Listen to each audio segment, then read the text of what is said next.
Hello everyone, ಮತ್ತೊಮ್ಮೆ ಪ್ರಿಯಾನ್ ಸ್ಟಾರ್ಗೆ ಸ್ವಾಗತ.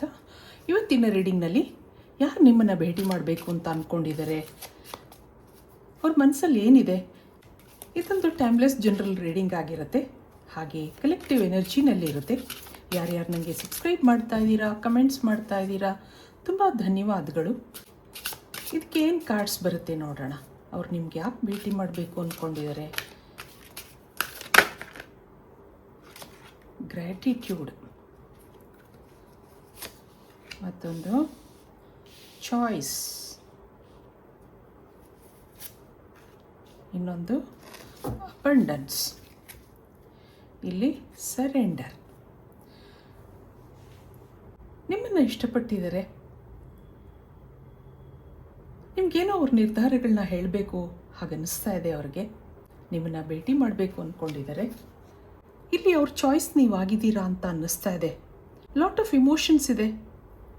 ಏನೋ ನಿಮಗೆ ಥ್ಯಾಂಕ್ಸ್ ಹೇಳೋಕ್ಕೆ ನಿಮ್ಮನ್ನು ಭೇಟಿ ಮಾಡಬೇಕು ಅಂತ ಅಂದ್ಕೊಂಡಿದ್ದಾರೆ ಅನ್ನೋ ಒಂದು ಎನರ್ಜಿ ಇಲ್ಲಿ ಬರ್ತಾ ಇದೆ. ಸುಮಾರು ದಿನದಿಂದ ಇಲ್ಲಿ ಒಳ್ಳೆ ಫ್ರೆಂಡ್ಶಿಪ್ ಇದೆ, ಆತ್ಮೀಯತೆ ಇದೆ ಅನ್ನೋದಿದೆ. ಹಾಗೆ ನಿಮ್ಮಿಬ್ಬರಲ್ಲಿ ಮುಂದಿನ ಭವಿಷ್ಯದ ಬಗ್ಗೆ ಡಿಸ್ಕಷನ್ನೂ ಆಗಿದೆ ಅಂತ ಅನ್ನಿಸ್ತಾ ಇದೆ. ಆಗ ಅವ್ರಿಗೇನು ಹೇಳೋಕ್ಕಾಗ್ತಾ ಇರಲಿಲ್ಲ. ಅವ್ರ ಮನಸ್ಸಲ್ಲಿ ಕನ್ಫ್ಯೂಷನ್ಸ್ ಇತ್ತು. ಹಾಗಿರೋದ್ರಿಂದ ಸೈಲೆಂಟ್ ಆಗಿದ್ದರು. ಈಗ ಅವ್ರ ಮನಸ್ಸಲ್ಲಿ ಏನೋ ನಿರ್ಧಾರ ತಗೊಂಡಿದ್ದಾರೆ ಅಂತ ಅನ್ನಿಸ್ತಾ ಇದೆ. ಅದನ್ನು ನಿಮಗೆ ಹೇಳಬೇಕು ಅಂತ ಅನ್ನಿಸ್ತಾ ಇದೆ. ಅದಕ್ಕೋಸ್ಕರ ಅವರು ನಿಮ್ಮನ್ನು ಭೇಟಿ ಮಾಡೋಕ್ಕೆ ಬರ್ತಾ ಇದ್ದಾರೆ ಅಂತ ಅನ್ನಿಸ್ತಾ ಇದೆ. ನೀವು ಅವ್ರಿಗೋಸ್ಕರ ವೆಯ್ಟ್ ಮಾಡ್ತಾ ಇದ್ದೀರಾ, ಕಾಯ್ತಾ ಇದ್ದೀರಾ.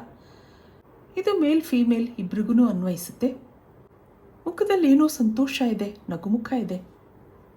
ನಿಮ್ಮ ಮೇಲೆ ಡೀಪ್ ಫೀಲಿಂಗ್ಸ್ ಡೆವಲಪ್ ಆಗಿದೆ. ಇದಕ್ಕೆ ಟ್ಯಾರೋ ಕಾರ್ಡ್ಸಿಂದ ಏನು ಬರುತ್ತೆ ನೋಡೋಣ. ಹೆಚ್ಚಿನ ಕ್ಲಾರಿಟಿಗೋಸ್ಕರ ಟ್ಯಾರೋ ಕಾರ್ಡ್ಸ್ನ ಕೇಳೋಣ. ಇನ್ನೇನಿದೆ ಅವ್ರ ಮನಸ್ಸಲ್ಲಿ.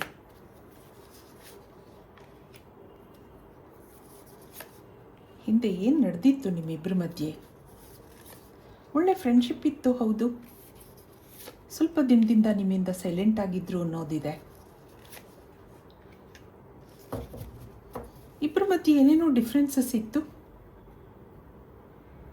ಮನಸ್ಸು ನಿಮ್ಗೇನೂ ಹೇಳಬೇಕು ಅಂತ ಅನ್ನಿಸ್ತಾ ಇರಲಿಲ್ಲ. ಯಾಕೋ ಅವ್ರ ಜೀವನದಲ್ಲಿ ಇನ್ನೂ ನಿರ್ಧಾರಗಳನ್ನ ತಗೊಂಡಿರಲಿಲ್ಲ ಅವರು. ಹಾಗಿರೋದ್ರಿಂದ ನಿಮ್ಗೇನೂ ಹೇಳೋಕ್ಕಾಗ್ತಾ ಇಲ್ವಲ್ಲ ಅನ್ನೋ ಫೀಲಿಂಗ್ಸ್ ಇತ್ತು.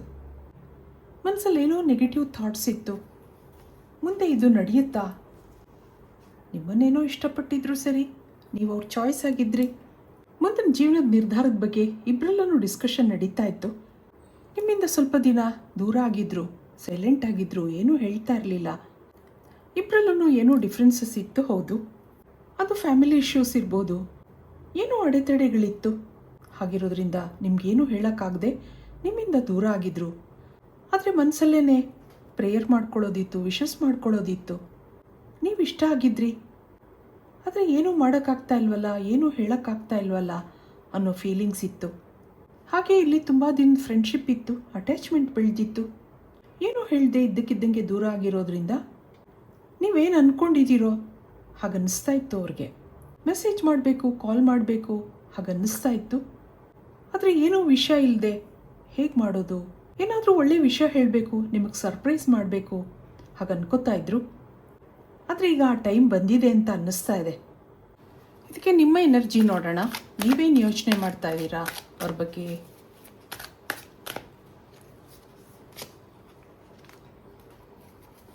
ಫೈವ್ ಆಫ್ ಕಪ್ಸ್ ಬರ್ತಾರೆ, 3 ಆಫ್ ವ್ಯಾಂಡ್ಸ್, ಮತ್ತೊಂದು ಕ್ವೀನ್ ಆಫ್ ವ್ಯಾಂಡ್ಸ್, ಹಾಗೆ ಪ್ರಿನ್ಸೆಸ್ ಆಫ್ ಸಾರ್ಡ್ಸ್. ಇಲ್ಲಿ ವೀಲ್ ಆಫ್ ಫಾರ್ಚೂನ್ ಬರ್ತಾರೆ, ನೈಟ್ ಆಫ್ ಕಾಯಿನ್ಸ್. ಶುರುನಲ್ಲಿ ತುಂಬ ಭರವಸೆಗಳು ಇಟ್ಕೊಂಡಿದ್ರಿ ನೀವು. ಒಳ್ಳೆ ಫ್ರೆಂಡ್ಶಿಪ್ ಇತ್ತು, ಎಲ್ಲ ಸರಾಗವಾಗಿ ನಡೀತಾ ಇತ್ತು. ಅವ್ರ ಮನೇಲಿ ಏನೋ ಸಮಸ್ಯೆಗಳಿದೆ ಅನ್ನೋದು ನಿಮಗೂ ಗೊತ್ತಿತ್ತು. ಅದರಿಂದ ಆಗಾಗ ನಿಮಗೆ ಬೇಜಾರಾಗ್ತಾ ಇತ್ತು. ಆದ್ರೂ ಆ ವ್ಯಕ್ತಿನ ಬಿಟ್ಕೊಡೋಕೆ ಇಷ್ಟ ಇರಲಿಲ್ಲ. ನಿಮ್ಮಿಬ್ಬರ ಮಧ್ಯೆ ಆಗಾಗ ಅಪ್ಸ್ ಆ್ಯಂಡ್ ಡೌನ್ಸ್ ಇರ್ತಾನೆ ಇತ್ತು. ಆಗಾಗ ಅವರು ಸೈಲೆಂಟ್ ಆಗಿರ್ತಾಯಿದ್ರು. ಆದರೆ ಹಿಂದಿನ ಕಾರಣನೂ ಗೊತ್ತಿತ್ತು ನಿಮಗೆ. ಆದ್ರೂ ನೀವು ಅವ್ರಿಗೋಸ್ಕರ ಕಾಯ್ತಾ ಇದ್ರಿ. ಒಂದೊಂದು ಸರಿ ಸಿಟ್ಟು ಮಾಡ್ಕೋತಾ ಇದ್ರಿ. ಮುಂದೆ ಜೀವನದಲ್ಲಿ ಸೆಟ್ಲಾಗಬೇಕು ಅನ್ನೋ ಮನಸ್ಸಿತ್ತು. ಆದರೆ ಆ ವ್ಯಕ್ತಿನ ಬಿಟ್ಕೊಡೋಕೆ ಇಷ್ಟ ಇರಲಿಲ್ಲ. ಅವರೇ ನಿಮ್ಮ ಪ್ರಪಂಚ ಆಗಿದ್ರು. ತುಂಬ ಆ ವ್ಯಕ್ತಿನ ನಂಬ್ಕೊಂಡಿದ್ರಿ. ಇವೆಲ್ಲದರ ಮಧ್ಯೆ ನಿಮಗೆ ಬೇಜಾರಾಗುತ್ತೆ, ನಿಮಗೆ ಸಿಟ್ಟು ಬರುತ್ತೆ. ಹಾಗನ್ಕೊಂಡು ಅವರು ನಿಮ್ಮನ್ನು ಅವಾಯ್ಡ್ ಮಾಡ್ತಾಯಿದ್ರು. ಆಗಾಗ ಸೈಲೆಂಟ್ ಆಗಿರ್ತಾಯಿದ್ರು. ಏನೇ ಇದ್ರೂ ನೀವು ಅವ್ರಿಗೋಸ್ಕರ ಕಾಯ್ತಾಯಿದ್ರಿ.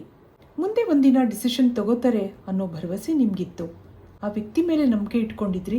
ಆದ್ರೂ ಎಲ್ಲೋ ಒಂದು ಕಡೆ ನೆಗೆಟಿವ್ ಫೀಲಿಂಗ್ಸ್ ಇತ್ತು. ಇದಕ್ಕೆ ಇಲ್ಲಿಂದ ಏನು ಕಾರ್ಡ್ಸ್ ಬರುತ್ತೆ ನೋಡೋಣ.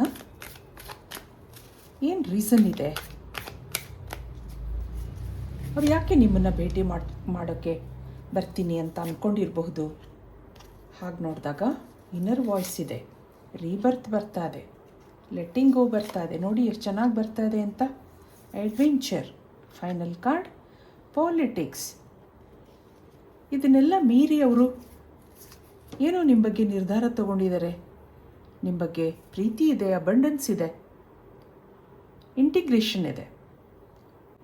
ನೀವು ಅವ್ರ ಚಾಯ್ಸ್ ಆಗಿದ್ದೀರಾ ಅಂತ ನಾನು ಆಗಲೇ ಹೇಳಿದೆ. ಮೊದಲೇ ಅವ್ರ ಮನಸ್ಸಲ್ಲಿ ನಿಮ್ಮ ಬಗ್ಗೆ ಒಳ್ಳೆ ಫೀಲಿಂಗ್ಸ್ ಡೆವಲಪ್ ಆಗಿತ್ತು. ನೀವು ಇಷ್ಟ ಆಗಿದ್ರಿ ಅವ್ರಿಗೆ. ಆದರೆ ನಿಮ್ಮ ದಾರಿ ಸುಗಮವಾಗಿರಲಿಲ್ಲ. ಅವ್ರಿಗೆ ಆಗಾಗ ಮನಸ್ಸಲ್ಲಿ ಯೋಚನೆ ಬರ್ತಾ ಇತ್ತು, ನಿಮಗೆ ಮೋಸ ಮಾಡ್ತಾ ಇದ್ದೀನಾ ಹಾಗೂ ಅನ್ನಿಸ್ತಾ ಇತ್ತು ಅವ್ರಿಗೆ. ಆದರೆ ಇಲ್ಲೊಂದು ರೀಬರ್ತ್ ಇದೆ. ಮತ್ತೆ ಇದೆಲ್ಲ ಸರಿಯಾಗುತ್ತೆ ಅನ್ನೋ ಒಂದು ಮೆಸೇಜ್ ನಿಮಗಿಲ್ಲಿ ಬರ್ತಾ ಇದೆ. ಆ ಒಂದು ನೆಗೆಟಿವಿಟಿ ಇರಬಹುದು, ಆ ಪಾಲಿಟಿಕ್ಸ್ ಇರಬಹುದು, ಅದೆಲ್ಲ ಲೆಟ್ಟಿಂಗ್ ಗೋ ಅಂದಾಗ ಅದು ತಾನಾಗಿ ಕಡಿಮೆ ಆಗುತ್ತೆ.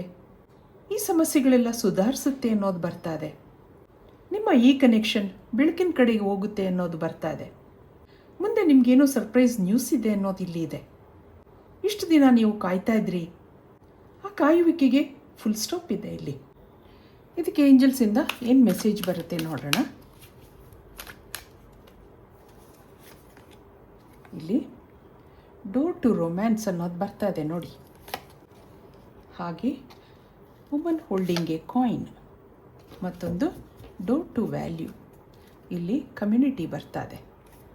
ಮುಂದೆ ನಿಮ್ಮ ಲೈಫಲ್ಲಿ ಸೆಲೆಬ್ರೇಷನ್ ಇದೆ, ರೊಮ್ಯಾನ್ಸ್ ಇದೆ ಅನ್ನೋದು ಬರ್ತಾ ಇದೆ. ವುಮನ್ ಹೋಲ್ಡಿಂಗ್ ಎ ಕಾಯಿನ್, ನಿಮಗೇನೋ ಹೇಳಬೇಕು ಅಂದ್ಕೊಂಡಿದ್ದಾರೆ. ಅದಕ್ಕೋಸ್ಕರ ಅವರು ನಿಮ್ಮನ್ನು ಭೇಟಿ ಮಾಡ್ತಾ ಇದ್ದಾರೆ. ಇಲ್ಲಿ ನಿಮ್ಮ ಮೇಲೆ ಅನ್ಕಂಟ್ರೋಲ್ಡ್ ಫೀಲಿಂಗ್ಸ್ ಇದೆ. ನೀವು ಅವ್ರ ಚಾಯ್ಸ್ ಆಗಿದ್ದೀರಾ. ಮುಂದೆ ನಿಮ್ಮ ಜೀವನದ ಬಗ್ಗೆ ಏನೋ ಸಂತೋಷದ ನಿರ್ಧಾರಗಳನ್ನ ತಗೊಂಡಿದ್ದಾರೆ ಅಂತ ಅನ್ನಿಸ್ತಾ ಇದೆ. ಅದನ್ನು ಹೇಳೋಕ್ಕೋಸ್ಕರ ನಿಮ್ಮನ್ನು ಭೇಟಿ ಮಾಡಬೇಕು ಅಂತ ಅಂದ್ಕೊಂಡಿದ್ದಾರೆ. ಇದು ಇವತ್ತಿನ ರೀಡಿಂಗ್ ಆಗಿರುತ್ತೆ. ಮತ್ತೆ ಇಂಥದ್ದೇ ರೀಡಿಂಗ್ ಕೇಳಬೇಕು ಅನಿಸಿದ್ರೆ ನನ್ನ ವೀಡಿಯೋಸ್ನ ಲೈಕ್ ಮಾಡಿ, ಶೇರ್ ಮಾಡಿ, ಸಬ್ಸ್ಕ್ರೈಬ್ ಮಾಡಿ. Thank you for watching. Be happy always.